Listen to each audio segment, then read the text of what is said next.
Good morning, friends. Once again, welcome to my YouTube channel. I am Sajid Patel, and આપણે ગયા વખતે જોઈ ગયા હતા કે what is the format of an application writing. તો આજે પણ એપ્લિકેશન રાઇટિંગના ફોર્મેટના અનુસંધાનમાં આપણે એક એપ્લિકેશન લખવા જઈ રહેલા છે જે એક્ઝામ રિલેટેડ કામ લાગે એવી છે. મેં અહીંયા થોડું બોર્ડના પર લખ્યું છે જે લાસ્ટ ટાઈમ આપણે ફક્ત એનું સ્કેલેટન સ્ટ્રક્ચર જોયું હતું, એટલે કે કઈ કઈ બાબતોનો એપ્લિકેશન રાઇટિંગમાં સમાવેશ થાય છે. તો આજે મિત્રો આજે એપ્લિકેશન રાઇટિંગના અંદર મેં ગયા વખતે પણ તમને ડિસ્કસ કર્યું હતું કે સ્પીચ રાઇટિંગના ઓરમાં ઇંગ્લિશ વિષયના બોર્ડના એક્ઝામના પેપરમાં ધોરણ 12 ના બોર્ડના પેપરમાં ક્વેશ્ચન નંબર 61 સ્પીચ રાઇટિંગના ઓપ્શનમાં એટલે કે ઓરમાં એપ્લિકેશન રાઇટિંગ પૂછાય છે. It is four 6 marks. 6 marks માટે પૂછાતી હોય છે અને એ 6 માર્ક્સ લાવવા આપણા માટે ખૂબ જ આસાન થઈ પડે. પણ મારે તમને કહેવું એમ છે ફક્ત આ ધોરણ 12 ના વિદ્યાર્થીઓ માટે નથી, પરંતુ જે લોકો જોબ ઈચ્છે છે, નોકરી કરવા જવું છે કોઈ જગ્યાએ, તો એના માટે પણ લાઈફ ટાઈમ માટે આ એક રાઇટિંગ સ્કિલ ડેવલપ કરવી ખૂબ જ મહત્વની થઈ પડે. તો અહીંયા મેં થોડોક એવું લખવાનો પ્રયત્ન કર્યો છે કે ભાઈ એપ્લિકેશન રાઇટિંગ કેવી રીતે કરી શકીએ. જે આપણે ગયા મારા વિડીયોમાં જે લોકોએ ન જોયું હોય તે જરા જોઈ લેજો, format of N application writing. હવે આપણે રિયલના અંદર એપ્લિકેશન બોર્ડના અનુસંધાનમાં કેવી રીતે લખાય છે ને તે અત્યારે જોઈએ છે, કારણ કે બોર્ડની જે પેપર સ્ટાઇલ છે અને જેમાં જે ટાઇટલ્સ માંગે છે એ થોડુંક વેરિએશન આવે છે.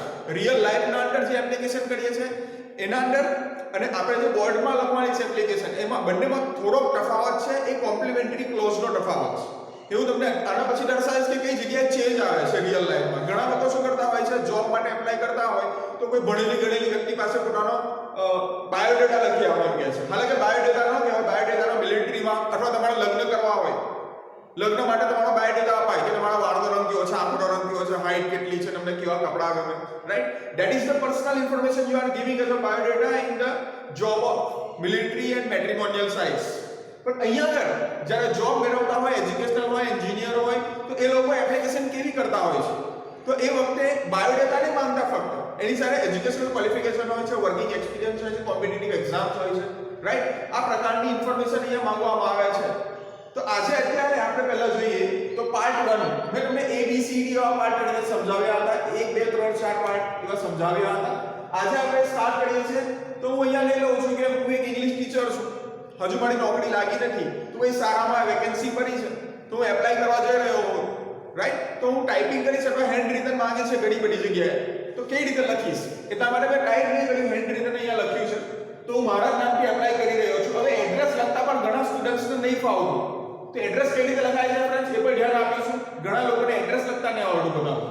તો let's start with the address, એટલે કે સેન્ડર્સ નેમ એન્ડ એડ્રેસ. ગયા વખતે તમને કેવી રીતે સેન્ડર્સ નેમ અહીંયા આવશે, સેન્ડર્સ નેમ જે ફોર્મેટમાં આપણે જોઈ ગયા છે સેન્ડર્સ નેમ આવે છે. સેન્ડર્સ નેમ ના અંદર મારે નેમ લખવાની જરૂર નથી, NAME લખવાની જરૂર નથી, પણ ડાયરેક્ટ નામ લખવાનું. નામ લખશે એટલે ખ્યાલ આવી જશે કે આ નામ જ વ્યક્તિનું છે. તો એવું નહીં કે ભાઈ એડ્રેસ પટેલ, સાજીદ યા મોસ્ટ ઓફલી આપણી સરનેમ જે છે એ મેં એવું પહેલા લખતો હોઉં છું. એને કહેવાય છે લાસ્ટ નેમ, સરનેમ ને કહેવાય છે લાસ્ટ નેમ. ત્યાર પછી આવશે મારું પોતાનું નામ, પ્રોપર નેમ, એને કહેવાય છે ફર્સ્ટ નેમ. અને આપણા ફાધરનું નામ હોય that is the second name. જ્યારે ફોર્મ ફિલઅપ કરતા હોય છે બેંકમાં, ત્યાં પર આ વસ્તુ આપણે પૂછીએ છીએ. 12માનો વિદ્યાર્થી કોઈને બેંકમાં જઈને પૂછે કે ફર્સ્ટ નેમ એટલે શું લખવાનું, મારે લાસ્ટ નેમ એટલે શું લખવાનું, તો આ કન્ફ્યુઝન અત્યારે ક્લિયર થઈ જવી જોઈએ. 12માનો વિદ્યાર્થી પાસ થઈને ફોર્મ ભરવા જાય, રાઈટ? તો ફોર્મના અંદર કોઈને પૂછતો હોવો જોઈએ નહીં. તો આ એક બાબત ખાસ ધ્યાન રાખવાની છે કે નેમ્સના અંદર જ્યારે ફોર્મ ફિલઅપ કરો છો ત્યારે શું લખવાનું. ત્યાર પછી આ નામની વ્યક્તિ કયા ઘરમાં રહે છે, તો મેં લખ્યું છે મારા ઘર નંબર કે 578, રાઈટ? ઘણા લોકો ઘરનું નામ આપે છે, માતૃછાયા, પિતૃછાયા. ઘણા લોકો હાસ લખે છે, રાઈટ? કે ત્યાં આવીને આપણે હાસ વરે. તો પૃથ્વીનો છેડો ઘર, ઘણા લોકો એવા નામ પણ આપતા હોય છે, તવક્કલ મંજિલ. તો એ આના પછી તમે નામ પણ લખી શકો. મારા ઘરનું નામ નથી એટલે મેં નામ નહીં લખતો, પણ આ ઘર જે છે તે કયા ફળિયામાં આવ્યું, કે ભાઈ બાબરિયા સ્ટ્રીટમાં. તો ત્યાર પછી સ્ટ્રીટ કે ફળિયાનું નામ આવશે, લેન્ડમાર્ક તો એરિયા હોય તો તે આવી શકે, બિહાઇન્ડ મસ્જિદ, near temple, near church, behind the temple, beside the temple, beside the temple. એ પ્રકારના તમે શું લખી શકો છો, એવા લેન્ડમાર્ક્સ બનાવી શકો છો. ત્યાર પછી આ જે જે ફળિયું આવેલું કયા ગામનું? તો એટ એન્ડ પોસ્ટ. એટ એટલે કે ઠેકાણું, વલણ ગામ, રાઈટ. પોસ્ટ, ઘણા ગામ એવા હોય છે કે ગામ તો ખરું જ, દાખલા તરીકે મારા નજીકનું ગામ કિયા લઈ લો, તો ત્યાં એટ કિયા પોસ્ટ વલણ, કારણ કે એ લોકોની પોસ્ટ વલણમાં આવે ને વલણથી પછી ત્યાં ડિસ્ટ્રીબ્યુટ થવા જતી હોય. પણ આપણા ગામના અંદર એટ એન્ડ પોસ્ટ એટલે કે પોસ્ટ ઓફિસ બી ગામમાં જ હોય, તો ગામ આવશે વલણ. હવે આ ગામ કયા તાલુકાનું? તો કહેવાય છે કરજણ તાલુકામાં આવે. એ કરજણ તાલુકા કયા ડિસ્ટ્રિક્ટમાં? વડોદરા ડિસ્ટ્રિક્ટમાં. વડોદરા લખતા પણ ઘણા લોકોને તકલીફ પડે છે મિત્રો. આપણે વડોદરાનો પ્રોપર સ્પેલિંગ લખવાનો. ઘણી વખત આપણે માઇક્રોસોફ્ટ ટીમ્સ ના અંદર આપણું પોતાનું લોગિન કરતા હોઈએ છીએ તો ખાલી એક આર્ટિકલ અહીંયા આગળ જે છે આલ્ફાબેટ A એના કારણે we can not log in into the Microsoft Teams. તો વડોદરાનો સ્પેલિંગ આપણે વડોદરા ડિસ્ટ્રિક્ટમાં રહીએ છીએ એટલો તો આવડવો જોઈએ. બરોડાને લખવાનો. ઇટ ઇઝ કોઈ જગ્યાએ વપરાય છે બરોડા, પરંતુ officially the district name is Vadodara. અને આપણો પિનકોડ નંબર અવશ્ય લખો. આપણો જે વલણ ગામનો માળો જે છે એ 392310. હવે બીજા લોકો જે ભણે છે આ જોવે છે કે 392310 ક્યાં ના લખે, રાઈટ? બાકી વલણના રહેવાસી થઈ જશે. એ લોકોને એડ્રેસ ભરૂચનો છે પણ અહીંયા વલણમાં પોસ્ટ આવડી થઈ જશે. પ્લસ ડેટ, મેં લાસ્ટ ટાઈમ કહ્યું કે ડેટ પર બહુ જ મહત્વનો ભાગ ભજવે છે. લાસ્ટ ટાઈમ આપણે 3 દિવસ પહેલા આ વિડિયો બનાવ્યો હતો કે ભાઈ એપ્લિકેશન લખતા કેવી રીતે થવું. તો મેં લખ્યું છે આજની ડેટ 12 ડિસેમ્બર 2020. હવે મેં તમને લાસ્ટ ટાઈમ કહ્યું કે ડેટ શબ્દો લખવો જરૂરી નથી. You don't have to write down date, D-A-T-E, right? Date લખી દો તો સામેવાળાને ખબર પડશે કે આ ડેટ જ છે. બાકી એવું નહીં કે કોઈ પેરેગ્રાફ લખ્યો છે, ખ્યાલ આવ્યો કે તમારું નામ લખ્યું છે. So that is the sender address, name and date. આ ત્રણ વસ્તુ રાઈટ હેન્ડ સાઈડમાં પણ એકદમ સ્ટ્રેટ લાઈનમાં લખાવી હોવી જોઈએ. એને કહે છે બ્રિટિશ સ્ટાઇલ. બ્રિટિશ સ્ટાઇલમાં લખીએ છીએ સ્ટ્રેટ વેમાં. અહીંયા પેન્સિલથી આછી લાઈન કરી નાખવાની જેથી કરીને આપણું કોમ્પ્યુટરાઇઝ ટાઈપ કર્યું હોય, હેન્ડરાઇટિંગ આપણામાં સરસ એકદમ મરોડદાર અક્ષરમાં દેખાય આવે. ગમે તેવા હેન્ડરાઇટિંગ હશે પણ જો પદ્ધતિસરનું લખાણ હશે તો થોડું ઇફેક્ટિવ અસરકારક દેખાશે. હવે આજે આપણે ઇંગ્લિશ ગ્રેજ્યુએટ છું, પોસ્ટ ગ્રેજ્યુએટ છું, એટલે ઇંગ્લિશ માટે એપ્લિકેશન કરવા જઈ રહ્યો છું, શીખવાડી રહ્યો છું, રાઈટ? તો અમુક વસ્તુ યાદ કરવી પડશે આપણે. અહીંયા we are going to make a cover letter. બોર્ડની એક્ઝામમાં કવર લેટર એવું કહેવામાં આવતું નથી, આવડતું બોડી કહેવામાં આવે છે. પણ ત્યાર પહેલા sanders name, his address, date, પછી આવે છે અહીંયા કોને લખી રહેલા છે, આ તો કોને એપ્લિકેશન આપણે લખી રહેલા છે. તો અહીંયા લખીશું ટુ. યાદ રાખો ફ્રેન્ડ્સ, આ જે મેં એક લાઈન ડ્રો કરી છે અહીંયા સાઈડ પર, એ તમારી નોટબુકનો હાંસિયો છે, સપ્લિમેન્ટરીનો હાંસિયો છે. પછી અહીંયાથી આટલું તમારા સ્કેલનું માપ કરીને 1 સેન્ટીમીટર અહીંયા સુધીની જે માર્જિનથી 1 સેન્ટીમીટર સ્ટ્રેટ પેરેલલ લાઈન નીચે સુધી ડ્રો કરવાની છે. એકદમ આછી લાઈન જે તમને જ દેખાય, મને બી ન દેખાય, રાઈટ? કારણ કે પછી સાફ કરી નાખવાની છે. તો 2 લખવાનું, 2 પછી કોમા આવશે. કોને લખી દેલા છે? આપણે અંગ્રેજી વિષયની પોસ્ટ માટે તો કદાચ પ્રિન્સિપલને લખી શકો અથવા ટુ ધ પ્રેસિડેન્ટ. શાળાના પ્રમુખ હોય, સંચાલક મંડળ હોય તો પ્રેસિડેન્ટને પણ તમે લખી શકો છો. કોઈ એકને લખી શકાય. એ તમને ન્યૂઝપેપરમાં પણ એડવર્ટાઇઝમેન્ટમાં આપ્યું હશે કોને લખવાનું તે. ત્યાર પછી એ પ્રિન્સિપલ કે પ્રેસિડેન્ટ કઈ સ્કૂલના, તો એનું એડ્રેસ ખબર પડી જશે કે જી સર્વોદય હાઈસ્કૂલમાં. હવે સર્વોદય હાઈસ્કૂલ ક્યાં આવી? અહીંયા કોમા પાડવાનું નહીં ભૂલવાનું ફ્રેન્ડ્સ, ખુલ્લી પંક્ચુએશન માળા. ત્યાર પછી આવશે વડોદરા. હજુ આગળ એડ્રેસ લખી શકાય પણ બની શકે તો આને આપણે ટૂંકું રાખીશું, કારણ કે આ જે પોસ્ટ એપ્લિકેશન લખવાના છે એ પોસ્ટ ઓફિસ ના અંદર જઈને આપણે એનું કવર હશે એના પર પ્રોપર આના કરતા થોડું લાંબુ એડ્રેસ લખીશું જેથી કરીને જે ઠેકાણે પહોંચી જાય. આ થયું આપણું રિસિપિયન્ટ એડ્રેસ. આને કહેવાય છે રિસિપિયન્ટ એડ્રેસ. લખતા ને તમે ખાલી આ મેં લખ્યું છે એટલું લખજો, આ વધારે ન લખતા. રેસિપિયન્ટ એડ્રેસ એટલે કે પત્ર મેળવનારનું સરનામું. હવે યાદ રાખજો, ડેટ પછી એક લાઈન છોડવાની છે.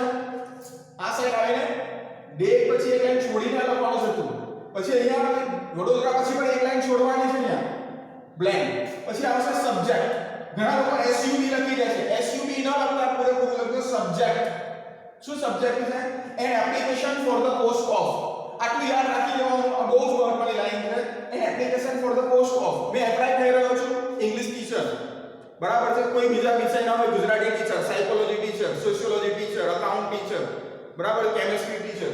તો પોસ્ટ ઓફ જે પોસ્ટ ન્યૂઝપેપરમાં આપ્યું હોય તે પોસ્ટનું નામ અહીંયા લખવાનું. હવે ન્યૂઝપેપરમાં ઇંગ્લિશની પોસ્ટ લખી હોય અને કેમિસ્ટ્રી ટીચર એપ્લાય ન કરી શકે એ પણ ધ્યાન રાખજો. તો મેં અહીંયા લખીશ four post of and English teacher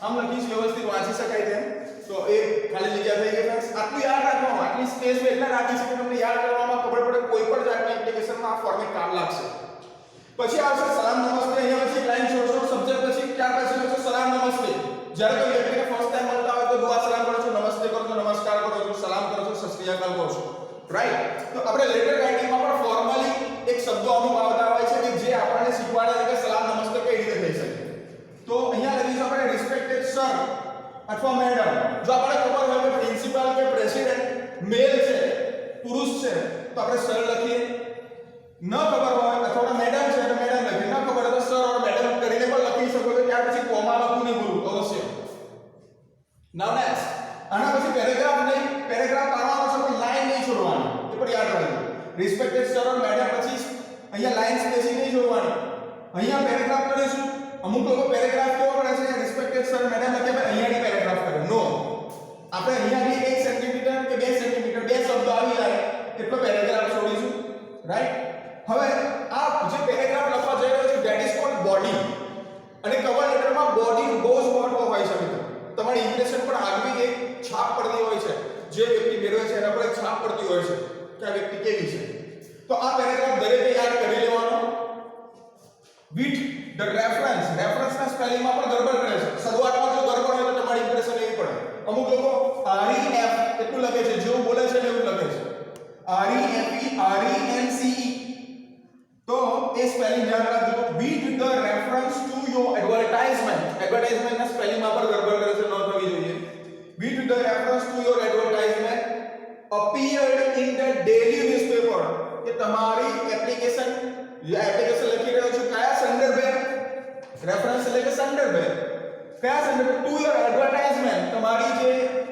જાહેર ખબર આપવામાં આવે છે ન્યૂઝપેપરમાં એના અનુસંધાનમાં મેં શું લખી રહ્યો છું એક એપ્લિકેશન લખી રહ્યો છું ઇન ધ ડેલી ન્યૂઝપેપર એ જે જાહેર ખબર હતી કયા ન્યૂઝપેપરમાં આવે તો કોઈ કહેશે કે ગુજરાત સમાચારમાં હતી સંદેશમાં હતી રાઈટ લાઈક ધેટ તો અહીંયા ન્યૂઝપેપરની સ્પેસ મેં બાકી રાખી છે અહીંયા ન્યૂઝપેપરમાં તમને ખબર પડી હોય તો મેં લખીશ અહીંયા કે ભાઈ કોઈ પણ ન્યૂઝપેપરનું નામ આવે તો ત્યાં આર્ટિકલ ધ લખી દેવાનો પહેલાનો ધ સંદેશ ધ ગુજરાત સમાચાર the Gujarat today like that તો અહીંયા લખીશ daily newspaper the times of India the times of India times of India ને ન્યૂઝપેપરના અંદર તમારી જાહેર ખબર એ થઈ હતી છપાઈ હતી તો મેં શું કરી રહ્યો છું પોસ્ટ માટે એપ્લાય કરી રહ્યો છું હવે ધ ટાઈમ્સ ઓફ ઇન્ડિયામાં ક્યારે હતી ડેટેડ તો ડેટેડ કઈ ડેટ આપશે લખું છું મેં 12 તારીખે એક્ઝામ ના અંદર એ ઓછો આવી જાય છે ફ્રેન્ડ્સ 12 તારીખે ઇટ મીન્સ કે આનાથી પહેલાના ન્યૂઝપેપરના અંદર આ ખબર પ્રસારિત થઈ હશે તો આપણે અહીંયા બતાવવું પડશે અહીંયા પબ્લિશ થઈ હશે તો 12 તારીખ એટલે કે 3 દિવસ પહેલાની પોસ્ટ આપણે લખીએ તો 4 દિવસ પહેલાની કારણ કે 10 દિવસનો ગાળો આપે છે એપ્લાય કરવા માટે તો હું 4 દિવસ લઈ લઉં તો 8 લઈશ કે 8 ડિસેમ્બર 2020 લાઈક ધેટ હવે સર ડેટનો આ ફોર્મેટ તમને ગમે છે 6 પ્રકારના ડેટના ફોર્મેટ છે તમે કોઈ પણ યુઝ કરી શકો છો મને જે ગમે છે કે આ પ્રકારનું છે થોડું ઓફિશિયલ લાગે છે ફોર્મલ લાગે છે બાકી પેલા અમુક લીટા દોરીને પર લોકો લખે છે પણ આ થોડું વ્યવસ્થિત લાગે એટલે આના કરતા પહેલાની ડેટ અહીંયા હોવી જોઈએ ઇન શોર્ટ યાદ રાખીશું પછી નેક્સ્ટ લાઈન કઈ આવશે એટલે આટલી સ્પેસ છોડવાની રિયલ લાઈફમાં પણ કોઈ બી જગ્યાએ I have come to know about that મને જાણ થઈ સામાન્ય જાણ થઈ ન્યૂઝપેપરમાંથી I have come to know about that there is a vacancy of સારી વેકેન્સી છે ફ્રેન્ડ્સ એ વેકેન્સી અહીંયાથી લેવાની જે સબ્જેક્ટ જે છે ને પોસ્ટ ઓફ બરાબર છે એટલે વેકેન્સી ઓફ માં પણ એ જ શબ્દ આવે vacancy of N English teacher English teacher બરાબર ક્યાં આવ્યું vacancy of N English teacher in your company આવે ફોર્મ આવે શું આવે સ્કૂલના આવે પોસ્ટિંગ તો ટીચરની પોસ્ટિંગ ક્યાં હોય બરાબર ગોડાઉનમાં હોય કંપનીમાં હોય નો તો અહીંયા આવશે school in your school. Okay, there is a vacancy of an English teacher in your school. તમારી શાળામાં ઇંગ્લિશ ટીચરની જરૂર છે એવું મને જાણવા મળ્યું આ ન્યૂઝપેપર વાંચીને. આ તારીખનું ન્યૂઝપેપર હતું. પછી નેક્સ્ટ લાઈન લખીશું જેથી so I am applying for an interview for the demanded post said above. એટલે જે પોસ્ટ માંગવામાં આવી રહી છે એના ઇન્ટરવ્યુ માટે મેં શું કરી રહ્યો છું તમારી સ્કૂલમાં એપ્લાય કરી રહ્યો છું. મોરઓવર વધુમાં કહું તો I have enclosed એટલે એની આ એપ્લિકેશનની સાથે મેં બીજું શું જોડ્યું છે તે all my required documents જે જરૂરી મારા સાધનની પુરાવાઓ છે સાધનની ડોક્યુમેન્ટ્સ છે along with this application આ એપ્લિકેશનની સાથે આપણે લખ્યું છે. જો મેં તમને કહ્યું કે એક ડિફરન્સ છે કે બોર્ડની એક્ઝામમાં એપ્લિકેશન લખવી અને રિયલ લાઈફમાં અંદર આના પછી શું આવે છે complimentary close yours faithfully yours truly એવું કરીને અહીંયા લેટર કવર લેટર પૂરો થાય પછી એના પછી આપણે ડોક્યુમેન્ટ્સ જોડતા હોઈએ છીએ નોર્મલી બાયોડેટા પછી આવે તમે કહો છો તે રેઝ્યુમે પછી આવે. પરંતુ બોર્ડની એક્ઝામમાં આપણી પાસે સમય હોતો નથી આ બધું જોઈન કરવાનો એટલા માટે આપણે કમ્બાઈન લખી નાખીએ છીએ. એટલે આના પછી ડાયરેક્ટ આપણે લખીશું રેઝ્યુમે જે તમે બાયોડેટા કહો છો. આ રેઝ્યુમે ખાલી ટાઇટલ મારે આપવાનું. પછી પહેલો જ પોઈન્ટ જે છે first point that is personal details. Personal details આ એક જ ટોપિક એવો છે કે તમારે શું બતાવે છે બાયોડેટા બતાવે છે. બાકી આવશે એકેડેમિક એટલે કે એજ્યુકેશનલ ક્વોલિફિકેશન પ્રોફેશનલ ક્વોલિફિકેશન બરાબર છે વર્કિંગ એક્સપિરિયન્સ એ બધું પછીની જોઈશું. પહેલો આવશે પર્સનલ ડિટેલ્સ. પર્સનલ ડિટેલ્સમાં તમારા વિશે ગમે તે અહીંયા આગળ ટાઇટલ આપીને લખી શકો છો અબાઉટ યોરસેલ્ફ. પરીક્ષામાં એટલો સમય હોતો નથી એટલે આપણે થોડું કોમ્પ્રેસ કરીએ છીએ. હજુ પણ તમને એવું લાગે કે મારે મેં એડ કરવું છે રિયલ લાઈફમાં જો તમે એપ્લાય કરતા હોય તો વારનો રંગ પણ પર્સનલ ડિટેલમાં આવી શકે. ખ્યાલ આવે છે તમારા હોબીઝ પણ આવી શકે છે. મેં બધું નહીં લીધું ખાલી અમુક ટાઇટલ્સ લીધા છે જે જરૂરી લાગ્યા મને. પહેલા તો નેમ આવશે તમારું જે તમે એડ્રેસમાંથી જે એડ્રેસમાં લખ્યું છે નેમ એ જ અહીંયા એડ્રેસમાંથી લખી દેવાનું. એડ્રેસ લખવું પડશે. મેં તમને જે એડ્રેસ લખ્યું છે એ જ પ્રકારનું એડ્રેસ અહીંયા આવશે.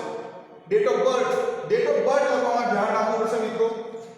બહુ એટલી બધી ઉંમર પણ નહીં બનાવવાની કે 35 વર્ષની ઉપર થઈ જાય અને તમે જોબ માટે એપ્લાય કરતા હોય તો ગવર્નમેન્ટ સેક્ટરમાં 35 વર્ષ વાળા લોકોને કોઈ જાતનું કન્સેશન આપવામાં આવતું નથી.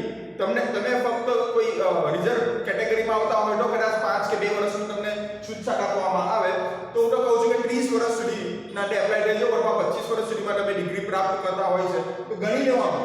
મારી અહીંયા મેં જીપીએફ ની લખી છે ફ્રેન્ડ્સ 1990 મારી 1984 છે. અત્યારે 1984 તરીકે હું એપ્લાય કરું ગવર્નમેન્ટ સેક્ટરમાં તો મને નોકરી ન મળે કારણ કે હું ઓવર એજ થઈ ગયો છું. એટલે એ પ્રમાણે તમારે ડેટ ઓફ જે યર જે છે યર બરાબર તમારો બર્થ યર એ તમારે વ્યવસ્થિત એના લખવું પડશે કેલ્ક્યુલેશન કરીને. કારણ કે આપણે ધોરણ 10 પાસ કરીએ છીએ 15 વર્ષે બરાબર છે. ગ્રેજ્યુએશન પાસ કરતા હોઈએ 18 વર્ષે. ત્યાર પછી માસ્ટર્સના 2 વર્ષ એટલે 20 વર્ષ અને બીએડના 2 વર્ષ જે આપણે ઇંગ્લિશ ટીચર માટે હાયર એજ્યુકેશનના અંદર હાયર સેક્શનમાં સેકન્ડરી અને હાયર સેકન્ડરી તો હાયર સેકન્ડરીના અંદર એપ્લાય કરી રહ્યા હોય તો આપણે એમએ બીએડ બતાવતા હોઈએ છીએ તો આપણે 22-23 વર્ષે એમએ બીએડ ની ડિગ્રી મળે તો આપણે વર્ષ ગણી લેવાના કે 1990 કે 1995 પછી મારા વર્ષ થાય છે એટલા. ઘણા લોકો 2000 બનાવી દે તો એની ડિગ્રી ન થાય. 2000 ની સાલમાં એ પછી જૂઠી ડિગ્રી કહેવાય રાઈટ. એટલે આજના જમાનામાં જૂઠી ડિગ્રીનો દોર ચાલ્યો છે એટલે આપણે થોડું સ્માર્ટનેસ વાપરીને આ ડેટ લખવી પડશે. અહીંયા ખાસ ધ્યાન રાખજો. લેંગ્વેજ નોન જ્યારે લેંગ્વેજ ટીચર તરીકે પોસ્ટિંગ મેળવતા હોય તો લેંગ્વેજ નોન લખવું જરૂરી છે. અલગ એને અલગ ટાઇટલ તરીકે પણ બતાવી શકો તમારા રેઝ્યુમેમાં. મેં અહીંયા કમ્બાઈન કર્યું છે પર્સનલ ડિટેલ્સમાં. તો પેલું છે ગુજરાતી. આપણે we are living in Gujarat તો આપણી નેશનલી પહેલી ભાષા જે મધર ટંગ હશે બરાબર માતૃભાષા છે જેને આપણે કહીએ છીએ એફએલ ફર્સ્ટ લેંગ્વેજ જે આપણે મમ્મી પાસેથી શીખતા હોય છે મમ્મી પપ્પા પાસેથી.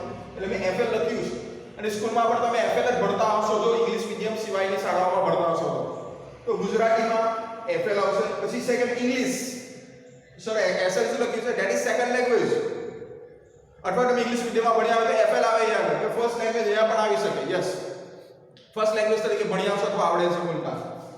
હિન્દી એનએલ હિન્દીના એનએલ એટલે national language. Hindi as a national language I know આપણે ત્રણે અને બીજી કોઈ ભાષાઓ આવડતી હોય તો you can write down over here. ઘણી વખત એવું પણ લખે છે કે રાઇટિંગ રીડિંગ સ્પીકિંગ એવું નહીં લખતા કારણ કે ટાઈમ વધારે જશે એ તમે તે બધું લખી શકાય કેટેગરાઇઝ કરીને.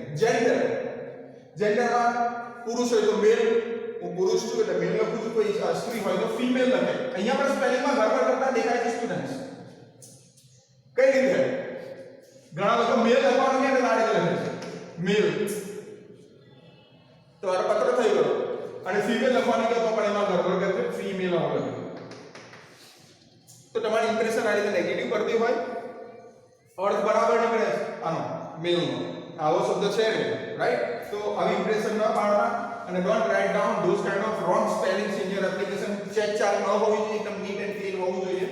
પછી ઈમેલ આઈડી મેં મારો પુરાનો આઈડી લખ્યું છે આગળ રાઈટ. અને ઈમેલ આઈડી પર સાચું જેથી કરીને તે લોકો તમને કોન્ટેક્ટ કરી શકે છે, અથવા તો તમે you can write down your contact detail also. Contact number પર તમે અહીંયા પર્સનલ ડિટેલ્સ ને એડ કરી શકો અને તમારો નંબર જે હોય અહીંયા લખી શકો છો. આ પ્રમાણે આપણી અડધી એપ્લિકેશન પડી જાય છે ફ્રેન્ડ્સ. અને આ અડધી એપ્લિકેશનના તમે હું માર્ક્સ કઈ આપું તો 3 અહીંયા સુધી 2 અને 3 અહીંયા તમારા 5 માર્ક્સ સુધીનું વેટેજ ધરાવે છે. અહીંયા સુધી તમે 5 માર્ક્સ આરામથી મેળવી શકો છો. હજુ એક વસ્તુ બાકી રહે છે, એના પછી લઈ લઈશું એજ્યુકેશનલ ક્વોલિફિકેશન. એનો 1 માર્ક જેવું બાકી છે, પણ આટલું ખાસ ધ્યાન રાખજો. પાસિવ સરની કેસ કે જરા આપણે ખાલી બતાવી દેવા સાફ કરી આપણે, તો તમને વધારે ખબર પડશે કે કઈ વસ્તુ કે એક્ઝેક્ટલી લખવી પડશે મારે. આ જરા જોઈ લેજો.